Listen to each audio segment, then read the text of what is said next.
Qu'est-ce que le furtivage, cette pratique reconnue comme une agression sexuelle? Merci d'avoir posé la question. Le furtivage, issu de l'anglicisme « stealthing », est l'action qui désigne, durant un rapport sexuel, le retrait du préservatif à l'insu de son partenaire. Le terme provient du Québec et découle de l'adverbe « furtivement ».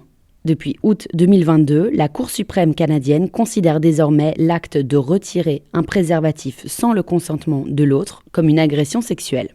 La judiciarisation de cette pratique est toute nouvelle. Elle découle d'un procès dont l'accusé avait d'abord été acquitté, bien qu'une jeune femme lui reprochait d'avoir retiré un préservatif en plein acte sexuel.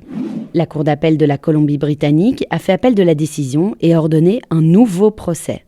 Et c'est la Cour suprême du Canada qui donnera raison à la plaignante. Et pourquoi?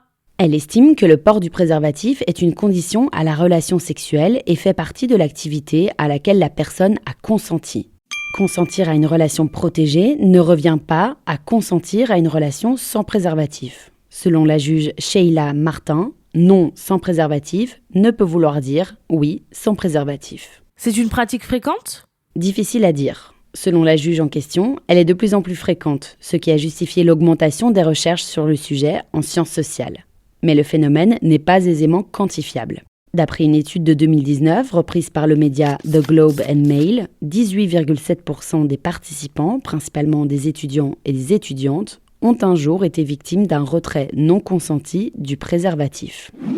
En tout cas, ce type de condamnation n'est pas nouveau en Europe. En Suisse et au Royaume-Uni, plusieurs tribunaux ont déjà condamné des personnes pour ces faits.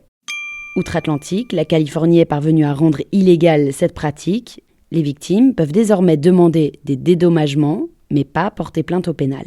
Et en France? C'est le flou juridique. Plusieurs associations militantes ont déjà demandé à ce que le stealthing soit reconnu comme un viol.